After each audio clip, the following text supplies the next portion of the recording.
तो जो main topic हम स्टार्ट करेंगे टीडीएस, ठीक है। फर्स्ट टीडीएस होता क्या है?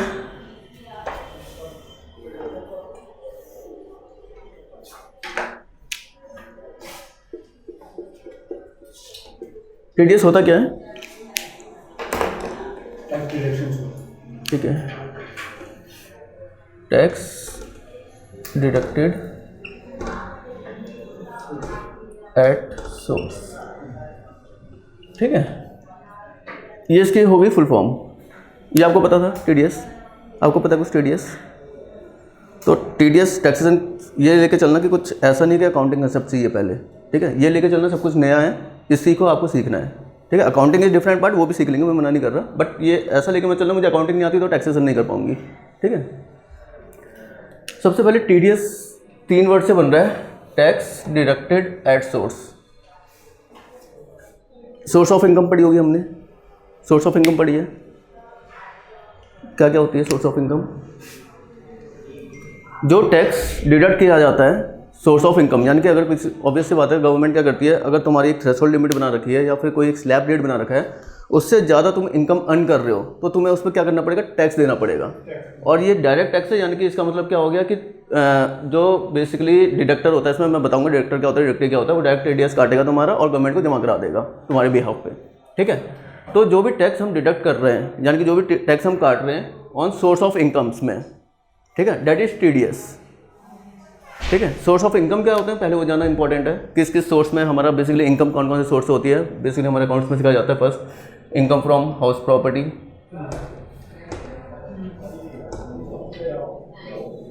और क्या होता है? Income from salary. Third business and profession. Fourth capital gain. Fifth other sources. इसके अलावा जो भी होगा, यानी कि इसका मतलब क्या हो गया, जो भी हम डिडक्ट टैक्स कर रहे हैं फ्रॉम ये हमारे सोर्सेस ऑफ इनकम से, अगर वो हमारी थ्रेशोल्ड लिमिट जो गवर्नमेंट ने डिफाइन कर रखी है उससे ज़्यादा है तो ऑब्वियसली बात है हमें टैक्स डिडक्ट करना पड़ेगा। एट दैट टाइम हमें टीडीएस काटना है, that is tax deducted at source.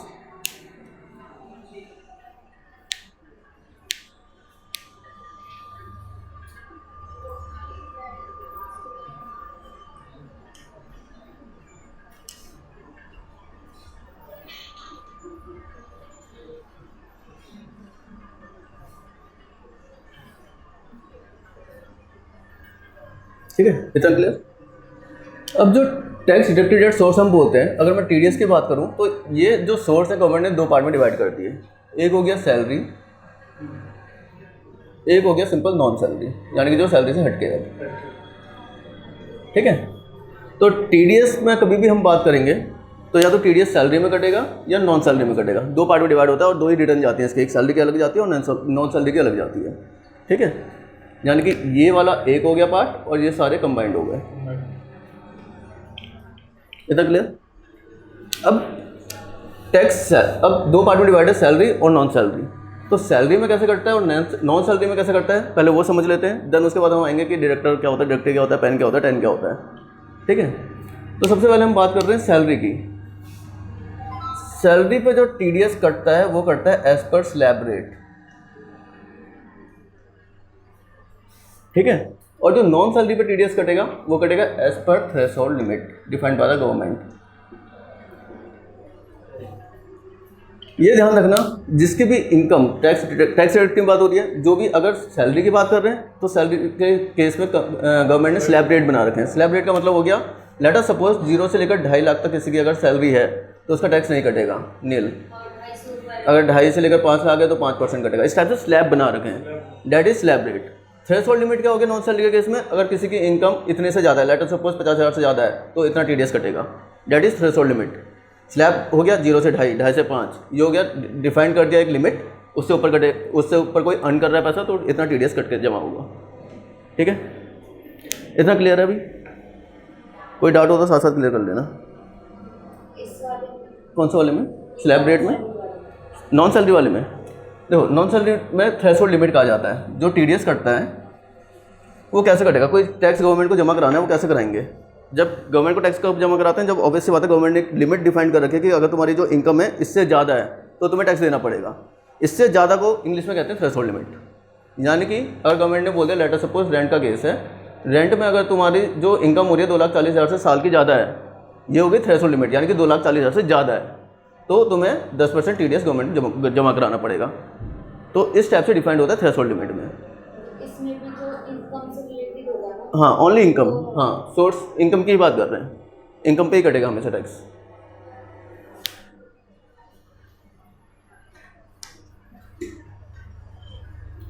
अब दो चीज़ होती है कि कितने में कट रहा है और कितना रेट कट रहा है ना। जैसे स्लैब रेट की बात करते हैं तो अभी जो करंट चल रहा है 0 से लेकर अगर तुम्हारा 2.5 लाख तक अगर किसी की सैलरी बनती है तो उसका कोई भी टैक्स नहीं कटेगा, नहीं है, ठीक है।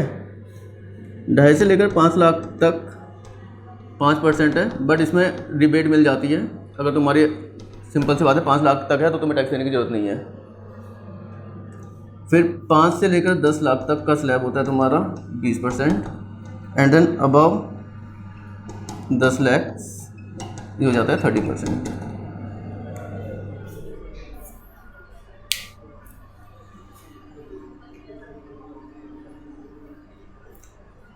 चेंज हो गया ना, कौन सा वाला? 5 से 10 15 होगा। ये वाला अभी करंट में होगा तो पता नहीं, बट अभी मतलब जो हमारा फाइनेंशियल ईयर चल रहा है उसके अकॉर्डिंग तो 5 से 10 है अभी जो रिटर्न जाएंगी।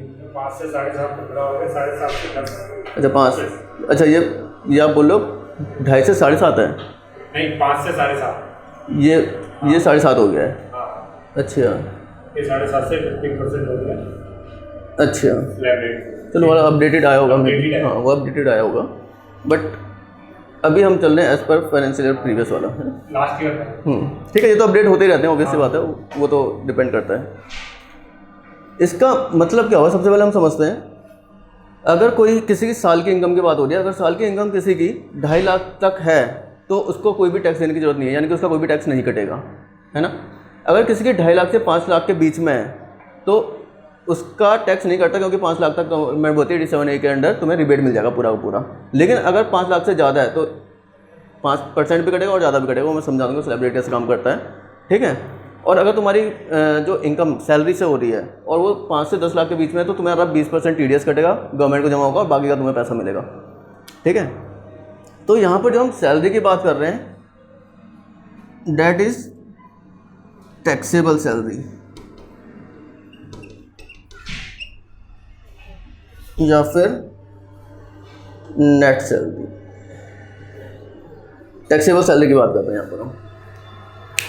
सबसे पहले जो हमारा ये पार्ट है जो हम बता रहे हैं कि 0 से 2.5 लाख, ये सैलरी पहले हमें कंप्यूटर करना आना चाहिए कि जो हमारी सैलरी है वो 0 से 2.5 लाख के बीच में आ रही है, 2.5 से 5 लाख के बीच में आ रही है, तो ये कंप्यूट किया जाता है as per taxable salary. Taxable salary क्या होता है ये जानना पहले इंपॉर्टेंट है, ठीक है। थोड़ा सा कन्फ्यूजिंग होगा बट रिवाइज करोगे हो जाएगा वो चीज़ें। अगर मान लो लेटर सपोज तुम्हारी महीने की इनकम 30,000 रुपये है ना, तो साल का कितना हो गया? 3,60,000। कितना टैक्स देना पड़ेगा?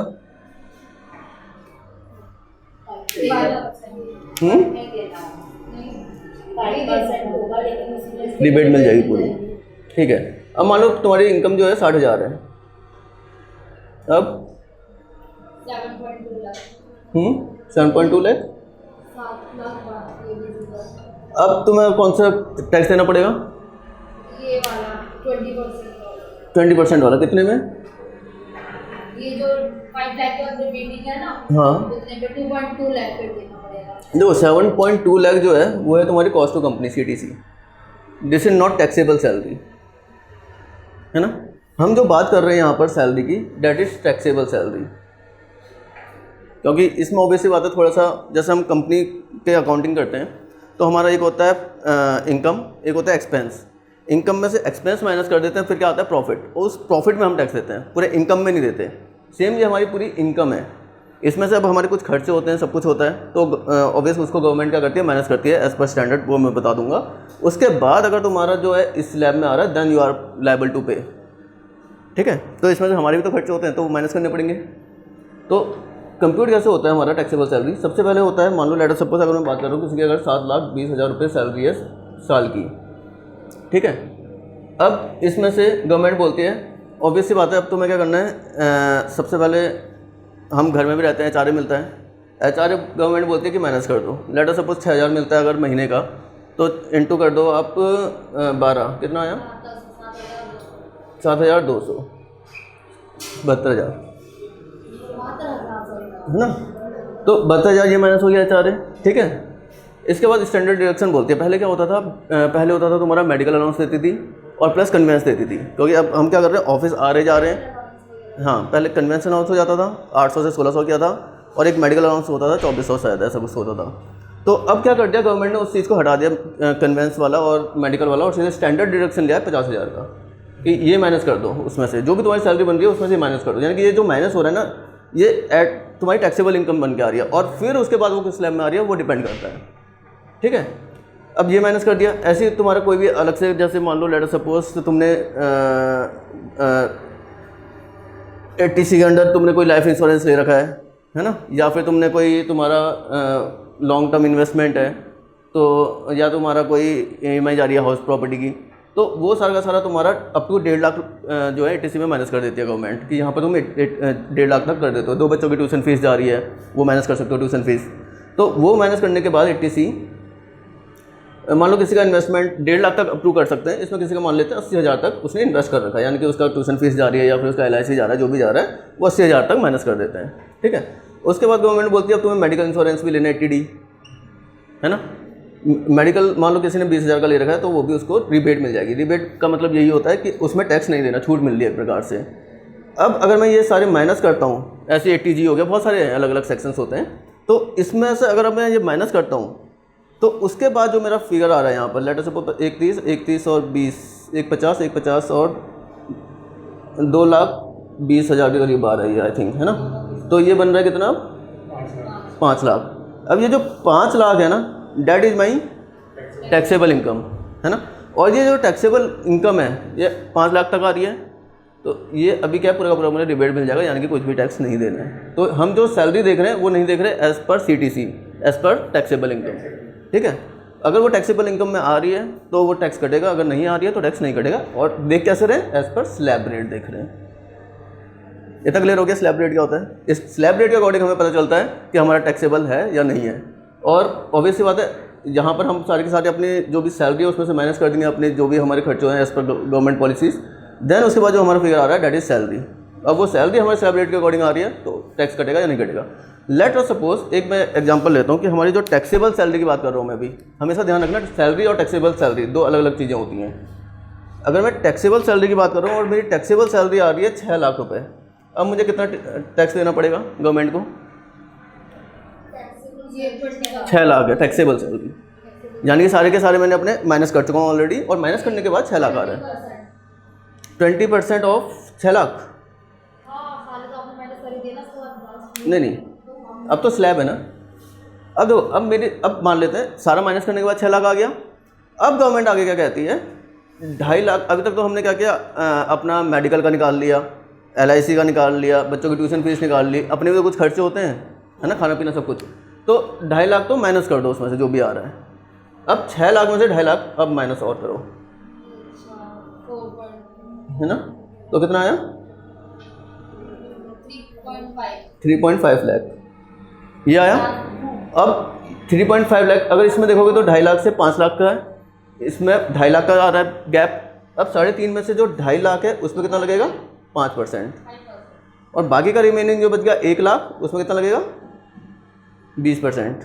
वो इस स्लैब में आ रहा है, वो इसमें आ रहा है स्लैब। अब ऐसे कंप्यूट होता है, हाँ, उसमें से माइनस करना है। अब देखो 2.5 लाख माइनस कर दिए तो कितना बचा, 3.5। अब 3.5 में से अब ये भी 2.5 लाख बन रहे हैं, ये 2.5 लाख में 5% लग रहा है, तो 3.5 में से जो 2.5 लाख है उसमें 5% लगेगा। अब रिमेनिंग कितना बचा, 1 लाख।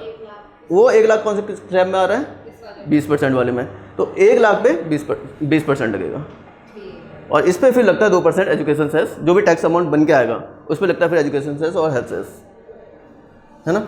यानी कि अगर तुम्हारा 2.5 लाख पे 5% में टैक्सेबल सैलरी के बाद होता है, हाँ, टैक्सेबल सैलरी के बाद फिर स्लैब रेट देखे जाते हैं। हाँ, ठीक है।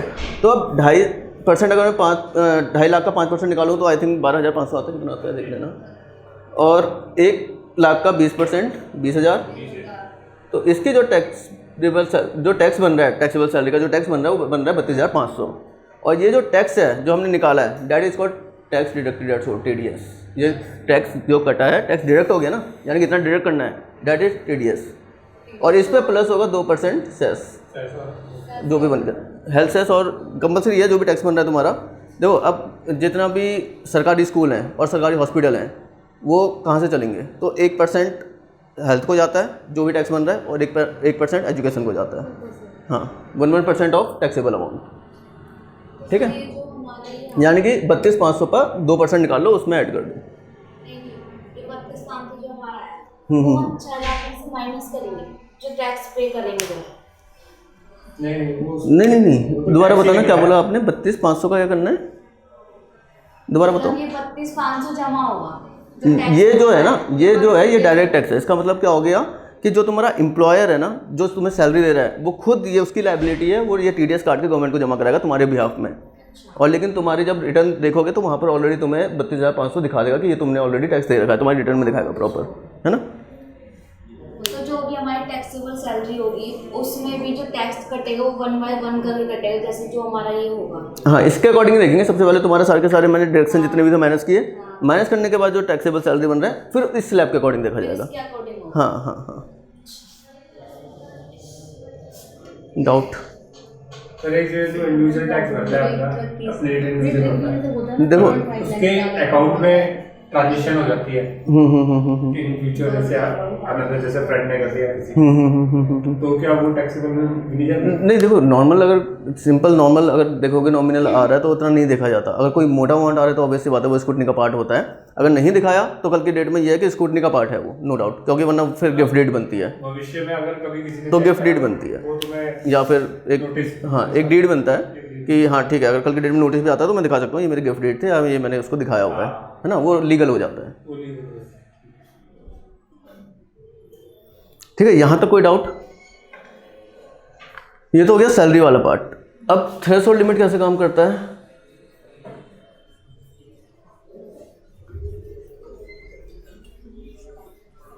अब जो मेन कंपनी में TDS नॉन सैलरी वाले पार्ट होते हैं वो होता है, मोस्टली कंपनियां रेंट में होती है तो रेंट में TDS कटता है एक, ठीक है, रेंट का यूज़ होता है। सेकंड, अब हर एक जगह लीगल एंड प्रोफेशनल या टेक्निकल बंदे चाहिए होते हैं, या फिर टेक्निकल, इनमें TDS कटता है। मेनली जो कंपनियों में यूज़ होते हैं, ऐसे तो बहुत सारे हैं बट हम स्टैंडर्ड पढ़ेंगे जो कंपनियों में यूज़ होते हैं। कमीशन पे लगता है, कॉन्ट्रैक्ट पे लगता है, ठीक है। इसमें तुम्हें ना सेक्शन स्टार्ट करने धीरे धीरे स्टार्ट करने पड़ेंगे। अभी मैं सेक्शंस पे नहीं जा रहा। जैसे सैलरी की रिटर्न को कहते हैं 24Q। अगर तुम प्रॉपर टैक्सेशन की लैंग्वेज में बात करोगे तुम ये नहीं बोलोगे मेरी सैलरी की रिटर्न, तुम बोलोगे 24Q। नॉन सैलरी है तो 26Q। ये तुम्हें आना चाहिए as an accountant, as a professional. और जो सैलरी, अब ये तो हो गई रिटर्न। अब जब इसका जो भी हमने TDS काटा था एम्प्लॉय का 32,500 जो भी आ रहा था, अब गवर्नमेंट को जमा कराना मेरा तो है नहीं। जब मैं गवर्नमेंट को जमा कराऊंगा तो वो कराते हैं चलान 281 से, ये हम पढ़ेंगे।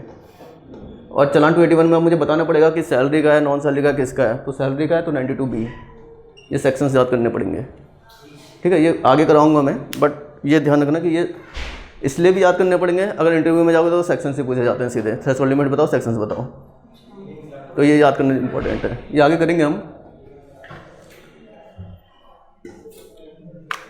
तो थ्रेशोल्ड लिमिट, अगर मैं रेंट की बात करूँ, एक बार थ्रेशोल्ड लिमिट क्लियर आउट कर लेते हैं, देन उसके बाद हम प्रॉपर एक एक करके समझेंगे अब ये काम कैसे करता है पूरा प्रोसेस TDS का, ठीक है।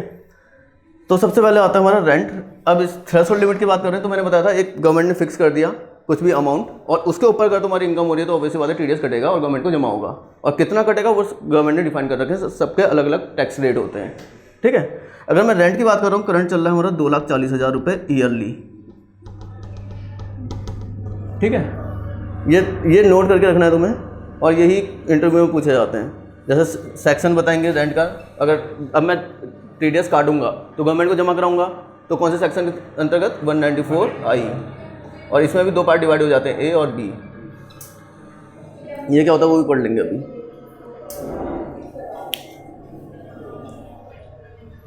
194I, 4I अब दो पार्ट में डिवाइड है, आई ए 194 आई ए और 194 आई बी।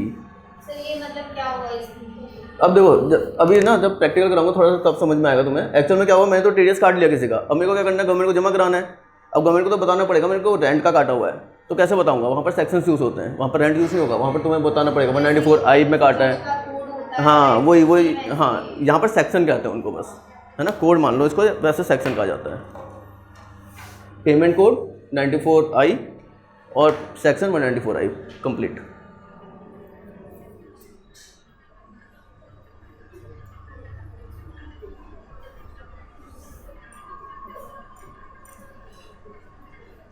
ठीक है, तो अगर मैं रेंट की बात करूं तो 2,40,000 ईयरली, यानी कि मंथ का कितना आया 20,000 रुपये। यानी कि किसी का भी अगर रेंट 20,000 रुपये से ऊपर दे रहा है प्रोफेशनल, तो ऑब्वियसली बात है उसको टीडीएस काटना पड़ेगा। ये हो गई थ्रेशोल्ड लिमिट, मंथली और ईयरली। मंथली बोलूँगा तो 20,000 रुपये, ईयरली बोलूँगा तो 2,40,000 रुपये। और अब कितना काटना पड़ेगा, वो गवर्नमेंट के रेट होते हैं 10। अब अगर इस जो रेंट है वो दो पार्ट में डिवाइड हो जाता है।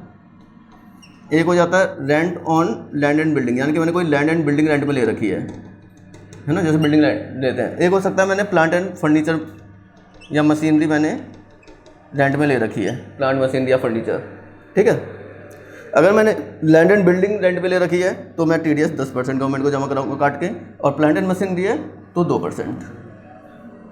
और ये लैंड एंड बिल्डिंग हो गया complete section 194 I B. Plant and machinery हो गया 194 आई ए।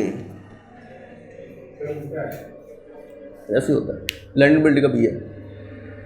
बी।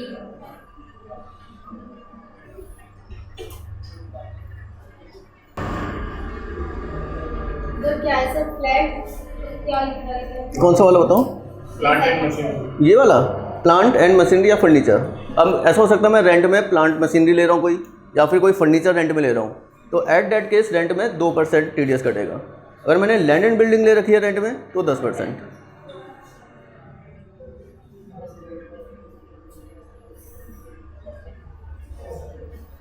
ये टैक्स तो ऑनर को ही करेगा। ये वर्क कैसे करता है मैं ये समझा देता हूँ। एक्चुअल में डिडक्टर होता है और डिडक्टिव होता है इसमें। तो डिडक्टर कौन होता है, डिडक्टिव कौन होता है, वो थोड़ा सा अभी एक्सप्लेन करूँगा मैं। पहले थोड़ा सा रेट्स जान लेते हैं होते क्या है लीगली। कमीशन भी नीचे क्या लिखा है? कॉन्ट्रैक्ट।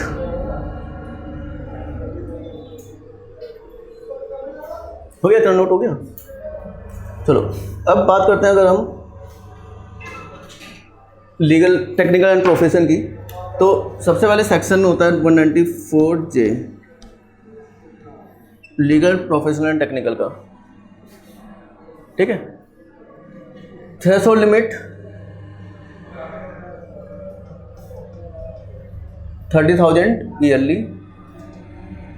ईयरली का मतलब क्या होता है, फाइनेंशियल ईयर। 1 अप्रैल से लेकर 31 मार्च में जैसे ही 30,000 से ऊपर हो गया इसके बीच में कभी भी, तो मेरे को टैक्स काट देना है। 194। हाँ 194J सेक्शन है इसका। अच्छा ये इसका कोड है क्या है नीचे सेकंड नंबर पे? लीगल एंड प्रोफेशन, या फिर इसको कहते हैं technical and profession. Technical and profession.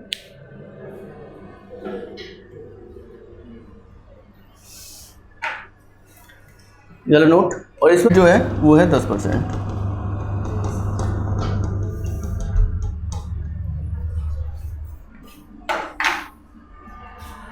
ये इसलिए मैं पहले करा रहा हूँ, जब हम प्रॉपर प्रैक्टिकल करने लगेंगे, थोड़ा सा समझने लगेंगे, तो उस टाइम पे तुम्हें रिकॉल हो सके, अच्छा ये था सेक्शन, ये था सेक्शन। इसलिए मैं पहले क्लियर आउट कर रहा हूँ क्योंकि ये इंपॉर्टेंट है और ये तुम्हें आनी ही चाहिए। सेक्शन, थ्रेशोल्ड लिमिट और रेट,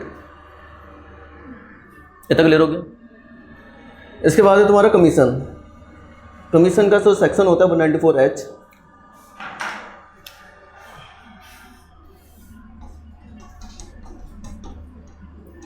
थ्रेशोल्ड लिमिट 15,000 रुपये ईयरली। टैक्स रेट 5%, यानी कि 15,000 फाइनेंशियल ईयर में जैसे ऊपर होगा 5% टैक्स कट जाएगा।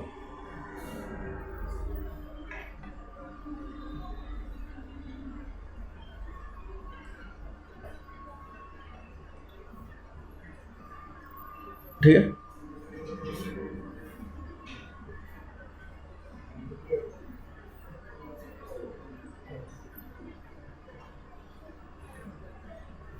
देन आता है हमारा कॉन्ट्रैक्ट 194C। कॉन्ट्रैक्ट के केस में गवर्नमेंट कहती है तुम्हारी थ्रेशोल्ड लिमिट दो प्रकार से चेक की जाती है। अगर तुम्हारा सिंगल इनवॉइस जो अगर एक इनवॉइस रेस होता है कंपनी का, इनवॉइस में बताइए क्या होता है ना, बिल। अगर वो सिंगल बिल जो है वो 30,000 रुपये से ज़्यादा है तो TDS कटेगा। एक तो ये वाली कंडीशन हो गई, जैसे ही बिल 30,000 से ऊपर हो गया तो TDS काटना है एज़ पर कॉन्ट्रैक्ट, अगर कॉन्ट्रैक्ट का बिल है तो। या फिर जो थ्रेशोल्ड लिमिट ईयरली बोलते हैं हम, वो है 1 लाख। 1 लाख से ऊपर हो गया, या फिर सिंगल बिल जो है वो 30,000 का हो गया। तो जो ये हमारा सिंगल बिल है ये मंथली है कि सिंगल बिल कोई सी भी डेट को हो सकता है। जौन सी डेट को है 30,000 से ऊपर है TDS कट जाएगा। चाहे वो मंथली हो चाहे वो कुछ भी हो कोई प्रॉब्लम नहीं, 30,000 से ऊपर जाती है TDS काटना है।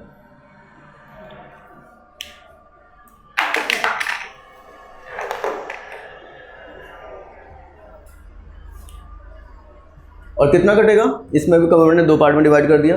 अगर कंपनी है, कॉर्पोरेट है,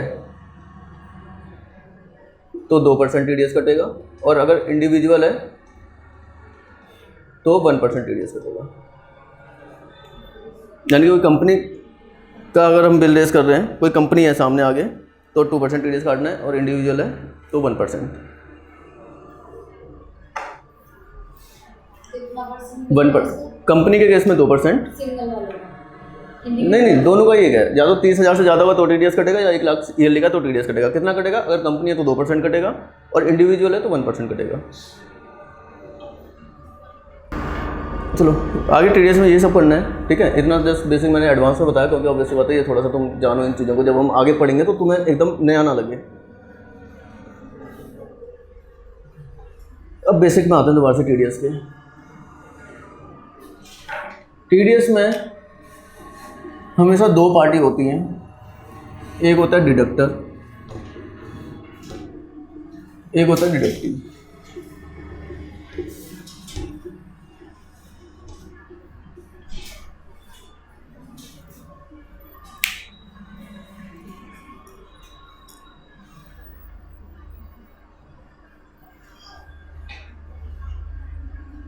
डिडक्टर कौन होता है, थोड़ा आइडिया? जो TDS काट रहा है ना। हमेशा ये ध्यान रखना, जो भी पेमेंट कर रहा होता है ना, उसकी लायबिलिटी होती है वो TDS काटेगा और बाकी का रिमेनिंग अमाउंट पे करेगा। लेटर सपोज एक एग्जांपल दे देता हूँ मैंने बताया था, अगर रेंट 20,000 रुपये महीने से ज़्यादा है तो टैक्स कटता है ना। साल का 2,40,000 20,000। मान लो किसी का जो रेंट है वो 30,000 रुपये महीना है ना। जो XYZ है वो है लैंडलॉर्ड, और जो टेनेंट है वो है ABC, ठीक है। तो जो 30,000 रुपये हैं ये कौन किसको देगा, है ना। यानी कि ABC देगा XYZ को, लेकिन गवर्नमेंट के एज पर रूल 20,000 से ज़्यादा दे रहा है तो क्या करेगा, टैक्स काट के देगा। यही मतलब हुआ, जो पैसे दे रहा है वो हमेशा टैक्स काटेगा और गवर्नमेंट को जमा कराएगा। इस समय में टेनेंट जो है वो क्या करेगा, 30,000 का पहले 10% कंप्यूट करेगा, टैक्स जो बनता है 3,000 रुपये। तो टेनेंट जो है लैंडलॉर्ड को कितने पैसे देगा, 27,000 रुपये, और 3,000 रुपये गवर्नमेंट को जमा कराएगा। ये टेनेंट की रिस्पॉन्सिबिलिटी है। यानी कि पैसे कौन काट रहा है, टेनेंट पैसे काट के लैंडलॉर्ड को दे रहा है, तो टेनेंट कौन हुआ, डिडक्टर, जो पैसे काट रहा है, TDS काट रहा है, दैट इज डिडक्टर। और जिसका TDS कट रहा है यानी कि लैंडलॉर्ड, वो डिडक्टिव हो गया, जिसका TDS कट रहा है।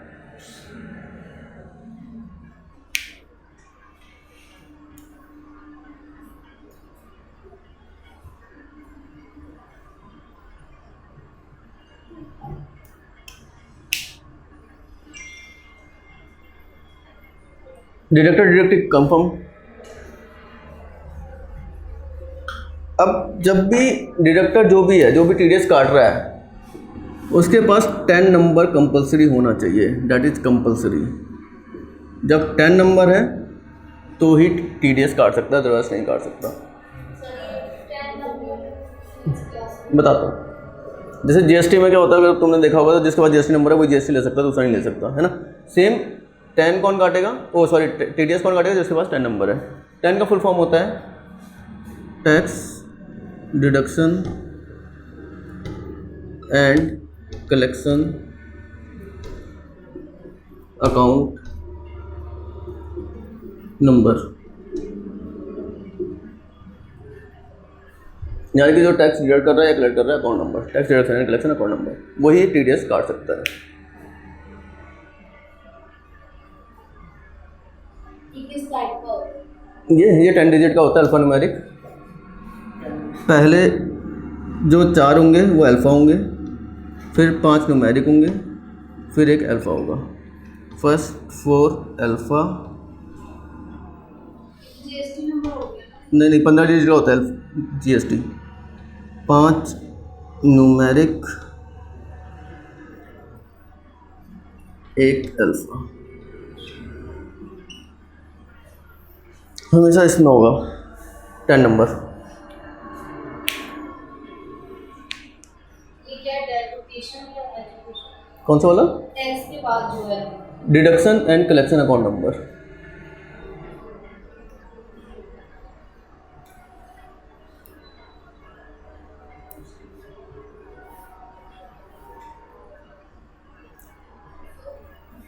इतना क्लियर हो गया?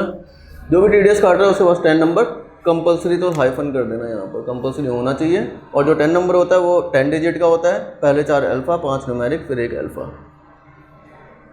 सिर्फ पर ये 10 नंबर कैसे आता है? जैसे 10 नंबर मिलता है वैसे 10 नंबर आजकल, जैसे अब पहले तो अलग से लेना पड़ता था, जैसे कंपनी कोई भी रजिस्टर कराओगे उसी समय आ जाता है हैंड टू हैंड, COI में लिखा आता है, सर्टिफिकेट ऑफ इनकॉर्पोरेशन के साथ में मिलता है 10 और पेन।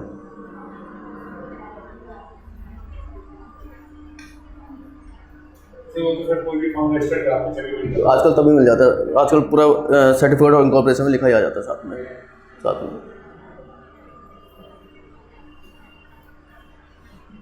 इसको भी बनवाना पड़ता होगा ना? पहले बनवाना पड़ता था, आजकल जैसे कंपनी रजिस्टर कराओगे ना कोई भी, तो साथ ही साथ मिलता है, उसी समय पेन भी मिल जाता है, 10 भी मिल जाता है, और पूरा COI में भी लिखा आ जाता है दोनों। TDS कट कर सकते हैं। हाँ, फिर उसी टाइम मिल जाता है, वो टीडीएस कर सकते हैं, क्योंकि अब कंपनी है तो किसी का भी टीडीएस कभी भी काटना पड़ सकता है, तो लेना ही पड़ता है।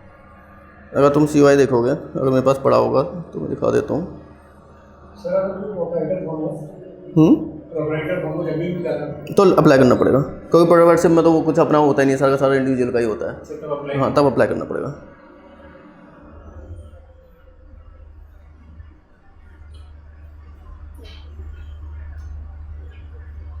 अगर देख पा रहे हो तो सर्टिफिकेट ऑफ इनकॉर्पोरेशन जैसे टेक विद्या का है मेरे पास,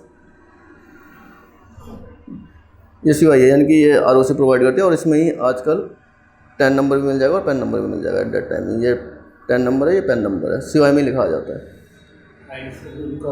हाँ, ठीक है। तो उसे जब ये तो कंपनी करवाती होगी ना? ये ROC जब कंपनी में अप्लाई करते हो, कंपनी कहाँ अप्लाई करते हैं? ROC, MCA कहते हैं, मिनिस्ट्री ऑफ कंपनी, तो वही उसी टाइम पे दे देते हैं, ठीक है। तो मेन एज एन अकाउंटेंट तुम्हें नॉलेज होनी चाहिए, हाँ ठीक है, मिलता है एट द टाइम मिलता है, लेकिन जब तुम कोई भी कंपनी में ज्वाइन करोगे तो ऑलरेडी उनके पास होगा ही, ठीक है।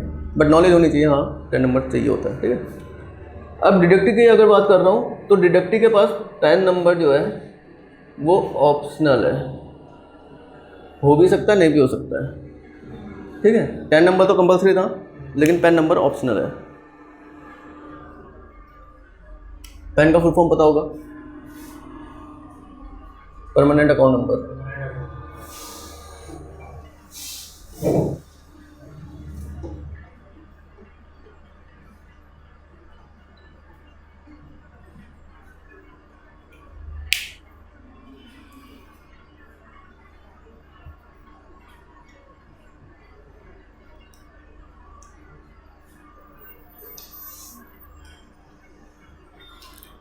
इतना क्लियर? अब मैंने बताया जो पेन नंबर है ना वो ऑप्शनल है, ठीक है। अगर है तो जो हमने टैक्स रेट पढ़े थे अभी सारे के सारे, रेंट पे हो गया या प्रोफेशन में हो गया, तो उस टैक्स रेट के अकॉर्डिंग टीडीएस कटेगा अगर पेन नंबर है। अगर पेन नंबर नहीं है तो 20% और TDS rate whichever is higher.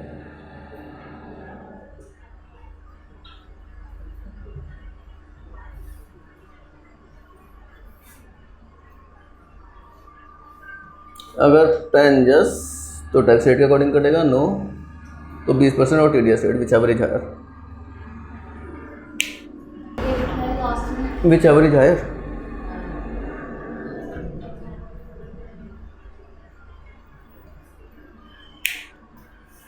इसका क्या मतलब हुआ, जो टीडीएस रेट अभी तक हमने पढ़े थे, जैसे रेंट की बात करें तो 10% था, कमीशन की बात करें 5% था, इस टाइप से पढ़ा था, कॉन्ट्रैक्ट में 2% 1%।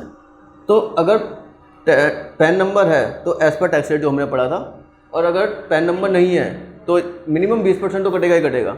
और हाँ, कुछ ऐसा होता है जैसे लॉटरी है, लॉटरी में ज़्यादा होता है टीडीएस कटता है और 20% से ज़्यादा होता है, तो एट दैट टाइम 20% से ज़्यादा वाला कटेगा, और अगर कम टीडीएस रेट है तो 20% मिनिमम कटेगा।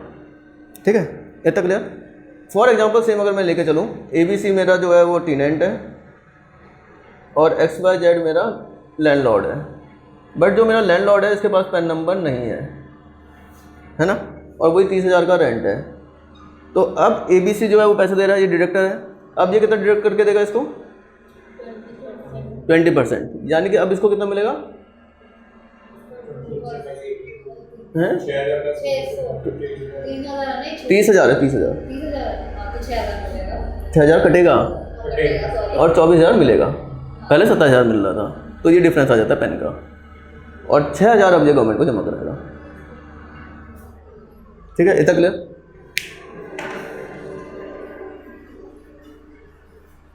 अब जो पैन नंबर होता है वो भी 10 डिजिट का होता है, और ये होते हैं पहले 5 अल्फ़ा ABC। जो 4th डिजिट होती है वो रिप्रेजेंट करती है तुम्हारा सरनेम।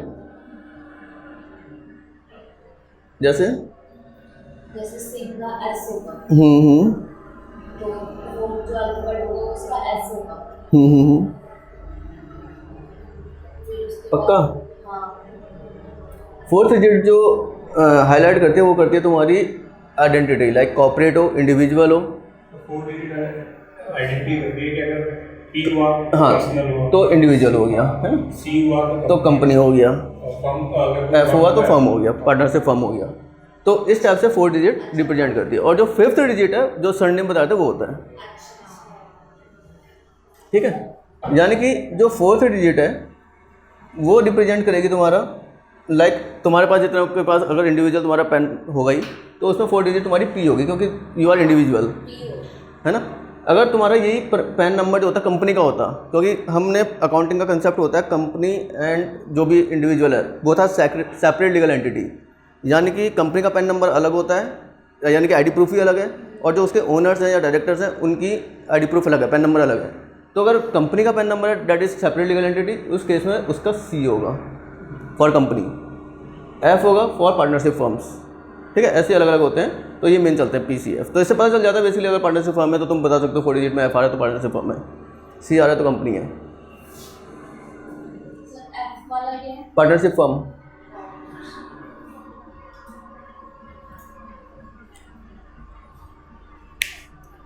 और अब जो 5th डिजिट है इंडिविजुअल के लिए सरनेम हो जाता है,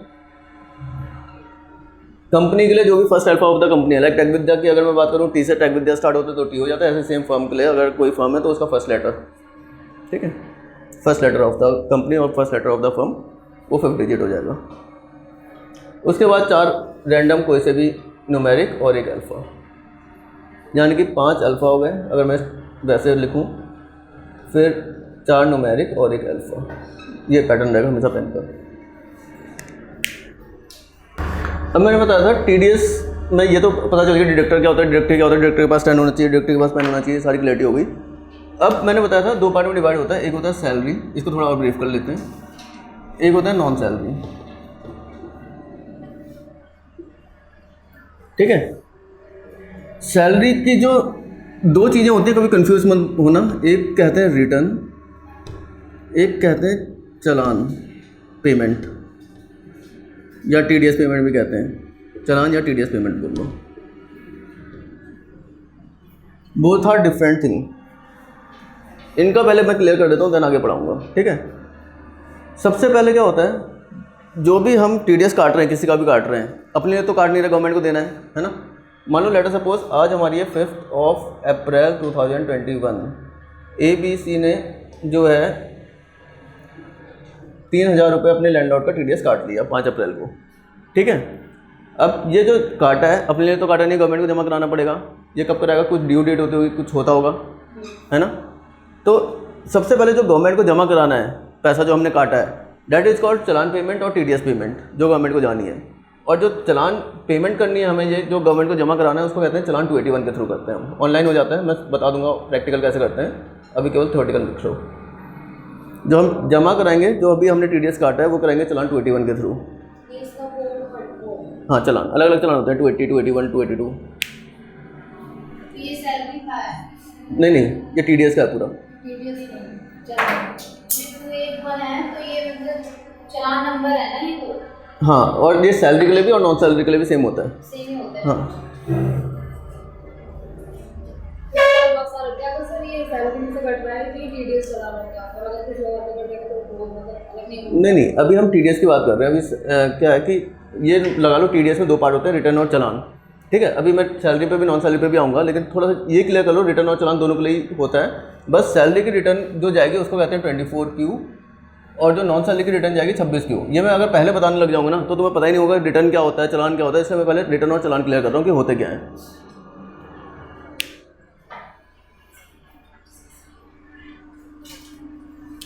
ठीक है, अब सेम सिनारियो लेते हैं। 5 अप्रैल, अब कभी भी तुम कोई भी ट्रांजैक्शंस कर रहे हो या कुछ भी समझ रहे हो ना, ऐसे ना अपने आप को अकाउंटेंट समझो कंपनी का, और रियल में आज 5 अप्रैल 2021 है। तुम्हारा कोई लैंडलॉर्ड है जिसका 30,000 तुम्हें रेंट देना होता है, जिसका तुमने 3,000 रुपये काट लिया है। ठीक है, अब ये जो काट लिया है, ये तुम्हारी लायबिलिटीज़ में दिखाएगा, बैलेंस शीट में, वो जब एंट्री करेंगे तब मैं दिखा दूंगा। ठीक है, वो अलग पार्ट है। अब तुम्हारी रिस्पॉन्सिबिलिटी है एज एन अकाउंटेंट, तुम्हें इसको जमा कराना है गवर्नमेंट को टाइम से। कुछ टाइम होता होगा, उसका टाइम क्या होता है, जो भी तुमने जिस मंथ में भी जो भी काटा है, अप्रैल मंथ में काटा है, तो नेक्स्ट मंथ की 7 डेट यानी कि 7 मई तक तुम्हें ये जमा कराना है। ये तुम्हारी रिस्पॉन्सिबिलिटी है एज एन अकाउंटेंट। सर कितने दिन का टाइम होता है इसमें, एक मंथ का? नहीं, मंथ का नहीं होता। अगर ये मैंने 15 अप्रैल को भी काटा, मैंने क्या बोला, अप्रैल में जितना भी टीडीएस कटा होगा वो मुझे 7 मई तक जमा कराना है। ड्यू डेट 7 तारीख है अगले, यानी कि नेक्स्ट मंथ की 7 डेट हमेशा। ओनली फॉर मार्च का जो हम टीडीएस काटते हैं, उसकी ड्यू डेट बढ़ जाती है, क्योंकि क्लोजिंग होता है, उसकी 30 अप्रैल तक तुम जमा करा सकते हो। Only for month and. ठीक है, सॉरी, ईयर एंड।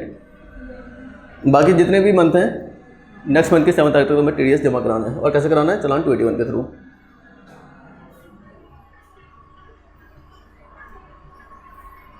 इसका मतलब क्या हो गया, जो भी चलान या टीडीएस पेमेंट हम कर रहे हैं अभी, वो किस बेसिस पे जा रही है, मंथली बेसिस पे।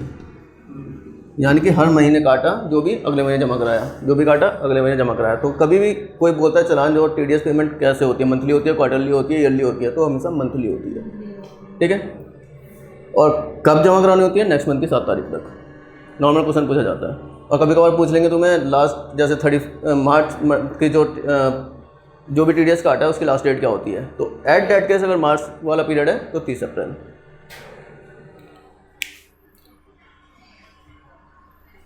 ठीक है, इतना क्लियर। अब क्या होता है, ऐसे अप्रैल था, ऐसे ही मई में भी रेंट आया होगा, तो वो मान लो 15 मई को आया। सेम तुमने क्या होगा, 15 मई का जो भी टीडीएस तुमने काटा होगा वो 7 जून तक जमा करा दिया होगा। ऐसे ही जून का भी आया होगा। ठीक है, अब हुआ क्या, अप्रैल का टीडीएस क्वार्टरली होता है। क्वार्टर मतलब होता है हमारा जो फाइनेंशियल ईयर स्टार्ट होता है अप्रैल से स्टार्ट होता है। अप्रैल, मई, जून, 3 मिलके एक क्वार्टर बनते हैं। हाँ, ठीक है, यानी कि पहला जो क्वार्टर कहेंगे हम अप्रैल से जून तक, इसको हम कहेंगे फर्स्ट क्वार्टर। यानी कि, और उसके बाद हो गया July to second quarter, October to दिसंबर,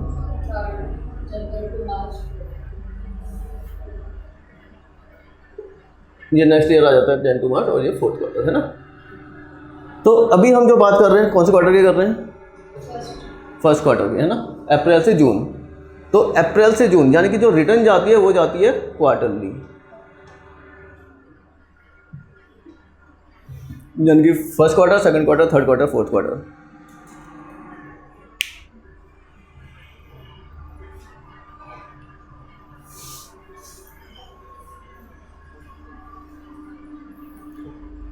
अब लॉजिक क्या है रिटर्न का। अब क्या होता है, मैंने चलान तो किसका, सिंपल सी बात है, मैंने किसी का टीडीएस काटा, लेटर सपोज 3000 काटा और मैंने जमा करा दिया। बट अब गवर्नमेंट को कैसे पता चलेगा कि किसका काटा था, कैसे काटा था, तो वो पता चलता है रिटर्न। जब हम रिटर्न फाइल करते हैं उसमें हम उनका प्रॉपर पैन नंबर डालते हैं, प्रॉपर डिटेल डालते हैं, तब पता चलता है गवर्नमेंट को। जो कौन सा फॉर्म होता है उसमें करते हैं क्या?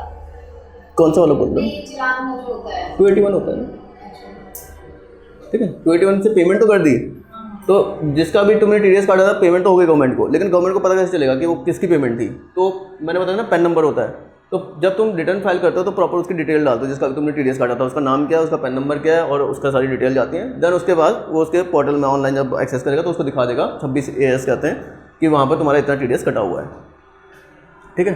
तो रिटर्न जब फाइल करेंगे तभी वो 26AS अपडेट होगा। तो और वो रिटर्न कब फाइल करते हैं? क्वार्टरली। अब रिटर्न क्वार्टरली कर रहे हैं तो इसकी भी कोई ड्यू डेट होती होगी, तो अप्रैल से जून की जो रिटर्न फाइल करनी है उसकी लास्ट डेट नेक्स्ट मंथ की लास्ट डेट, यानी जून के बाद जुलाई, तो 31 जुलाई, यानी कि जो रिटर्न है मेरी फर्स्ट क्वार्टर की वो 31 जुलाई तक चले जानी चाहिए। सेम ऐसी 31, और अगर मैं जुलाई से सितंबर की बात कर रहा हूँ नेक्स्ट मंथ अक्टूबर, तो 31 अक्टूबर, सेम 31 जैन। अब ये मेरा क्वार्टर लास्ट क्वार्टर होता है, इसके लिए मुझे एक महीना एक्स्ट्रा मिलता है, 31 मई, एक महीना एक्स्ट्रा मिलेगा। जैसे हमारा चालान के लिए लास्ट मंथ में एक एक्स्ट्रा मिलता है मंथ एंड तक, ऐसे लास्ट क्वार्टर जो मेरी रिटर्न जाती है उसका एक मंथ एक्स्ट्रा मिलता है 31 मई तक, क्योंकि क्लोजिंग होती है पूरी फाइनेंशियल ईयर क्लोजिंग होती है, इसलिए गवर्नमेंट थोड़ा सा रिलैक्सेशन देती है और लास्ट।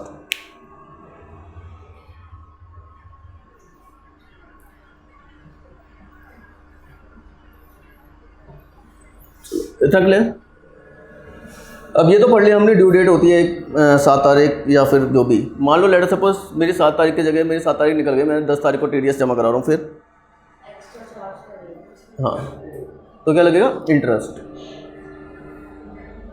अगर मैं लेट कर रहा हूँ, 7 तारीख हमारी ड्यू डेट है, अगर मैं केवल अभी चालान की पेमेंट की बात कर रहा हूँ, टीडीएस पेमेंट की, तो मेरा इंटरेस्ट लगेगा, और कितना लगेगा? 1.5% मंथली, और अगर मैं इसी को कंप्यूट करूँगा ईयरली तो हो जाता है 1.5 × 12, 18% yearly for the challan payment, TDS payment.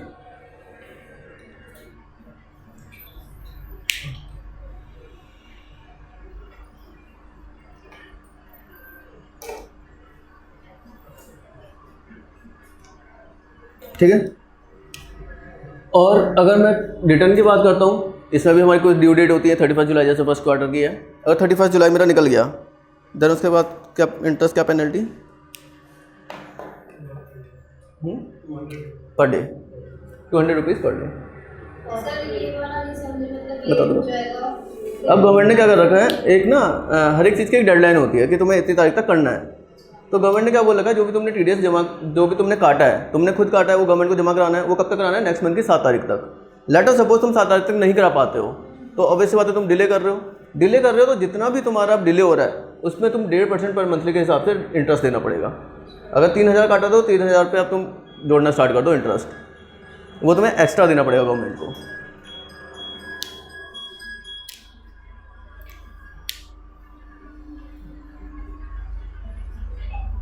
Per month देना है इसमें करोड़ के डे देना।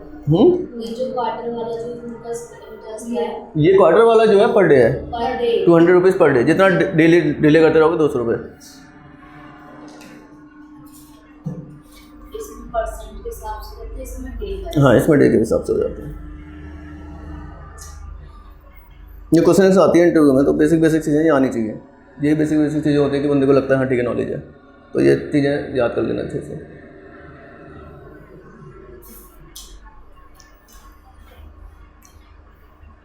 ठीक है, इतना क्लियर?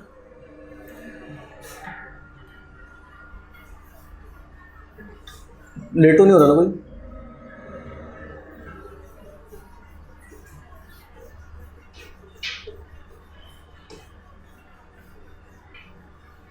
एक छोटा सा थ्योरेटिकल अभी करके देखते हैं। लेट अस सपोज ट्रांजैक्शन में आते हैं,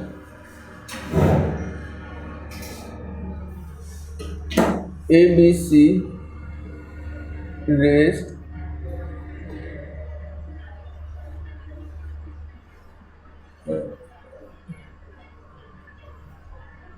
$30,000 कमीशन इनवॉइस। तो जो भी तुम्हारी कंपनी है अब क्या हुआ, ABC कोई कंपनी है, उसने क्या किया, 30,000 रुपये का हमें इन्वॉइस भेजा कमीशन का, ठीक है, जो भी काम कर रहा होगा उसने अपना कमीशन इन्वॉइस भेजा कि मेरे को 30,000 रुपये चाहिए, है ना। इसकी ट्रांजैक्शन क्या करोगे, चलो और सिंपल करूँ इसको, थोड़ा सा अभी सिंपल करता है, पहले स्टार्ट करूँ, रेंट पे ही आते हैं फिर से। Received rent invoice of 40,000 from ABC limited. अब तुम एक कंपनी का अकाउंटेंट हो, ठीक है, तुम्हें एक 40,000 का रेंट का इन्वॉइस पकड़ाया गया कि ये इन्वॉइस है, इसको टैली में एंटर कर दो। क्या ट्रांजैक्शन करोगे, क्या डेबिट करोगे, क्या क्रेडिट करोगे? ABC को रेंट देना है। नहीं, ABC लिमिटेड जो है वो लैंडलॉर्ड है ना, उसने तुम्हें इन्वॉइस पकड़ाया कि ये मेरा इन्वॉइस है, और डेट मान लो वो थी हमारी 1 अगस्त 2021। 1 अगस्त 2021 को तुम्हारे पास इन्वॉइस आया, ये इन्वॉइस है, इसको टैली में एंटर कर दो, रेंट का इन्वॉइस आ गया। एक बोलते हैं ना कंपनी का रेंट का इन्वॉइस आ गया, पे करना है, एंटर करो। क्या एंटर करोगे? तो इसमें रेंट डेबिट होगा। ठीक है, रेंट डेबिट होगा, ABC जो लिमिटेड है वो क्रेडिट होगी। ठीक है, और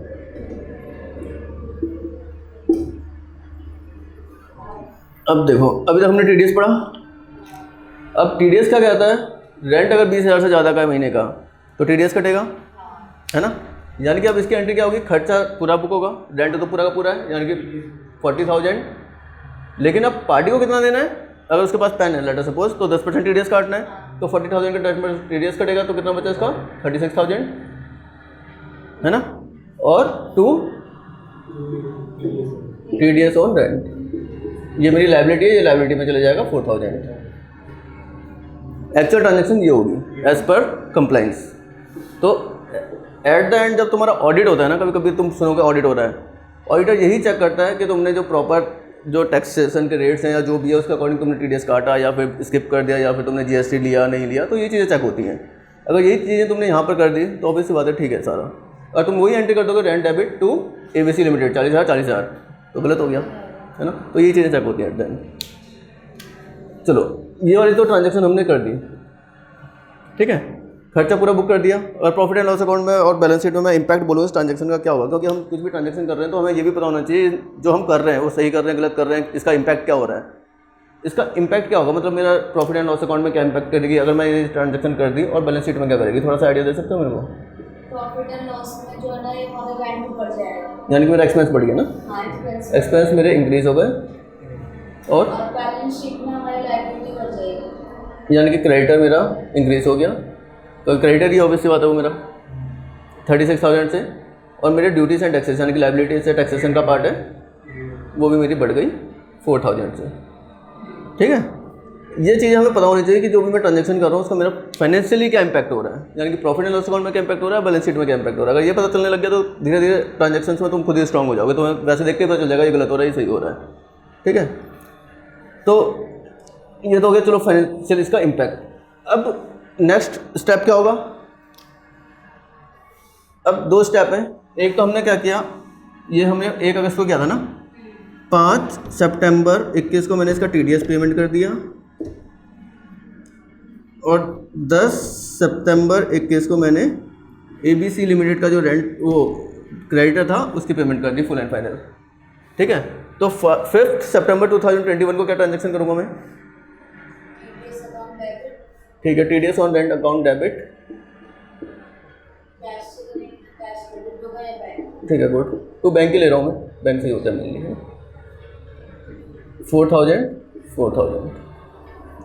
ठीक है। TDS क्रेडिट था, लायबिलिटीज थी, लायबिलिटीज को हमने क्या कर दिया, क्रेडिट था, डेबिट कर दिया, 0 हो गई लायबिलिटी, ठीक है। और बैंक से मेरा पैसा चला गया 4,000, तो हमारा ऑब्वियसली बात है बैंक से पैसा जा रहा है तो क्रेडिट कर दिया हमने बैंक 4,000। तो ये एंट्री हो गई मेरी 5 सितंबर को। अब 10 सितंबर को क्या ट्रांजैक्शन होगी,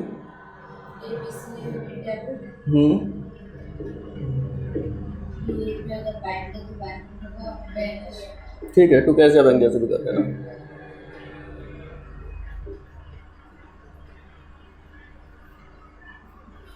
ठीक है।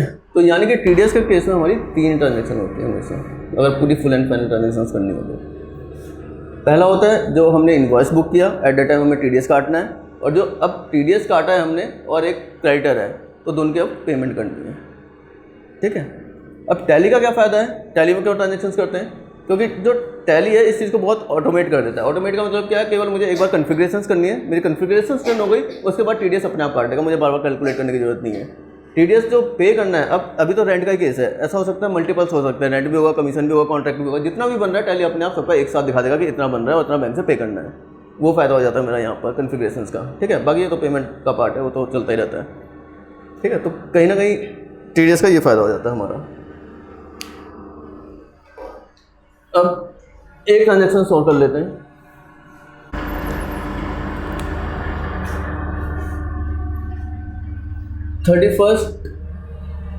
Jan 2021 को लीगल का इन्वॉइस आया मेरे पास। किसी से मैंने लीगल की सर्विस ली थी, उसने मुझे इन्वॉइस दिया, वो था XYZ लिमिटेड, और इन्वॉइस जो मेरे पास आया वो आया 25,000 का।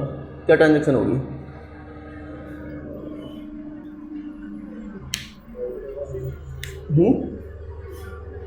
इसमें आपने सर्विस दी है और ये XYZ नहीं, हमने सर्विस लिया है, मेरे पास इन्वॉइस आया है। ये XYZ हमें XYZ जो है जिसने हमें सर्विस दी है, यही है, तो ये हमें हम अपनी तो दिखाते ही नहीं बुक में, मैं अपना नाम नहीं दिखाऊंगा ना बुक में। हमें को इन्वॉइस मिला है, लीगल इन्वॉइस मिला है जो XYZ ने दिया है कि उसने मुझे सर्विस दी थी लीगली, तो उसने मुझे इन्वॉइस दिया 25,000 का। अब मेरे को क्या ट्रांजेक्शन करनी है अपनी बुक्स में?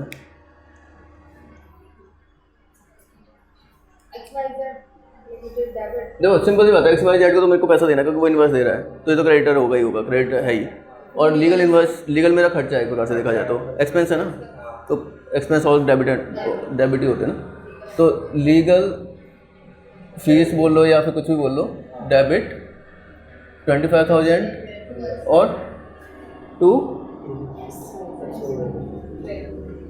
25,000 TDS कटेगा।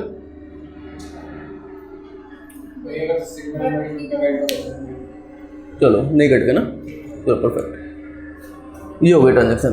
अब हुआ क्या, सेम 28 Feb 2021 को सेम लीगल इन्वॉइस आया, सेम XYZ लिमिटेड का आया, और अमाउंट था इस बार 15,000 रुपये। अब क्या ट्रांजेक्शन होगी?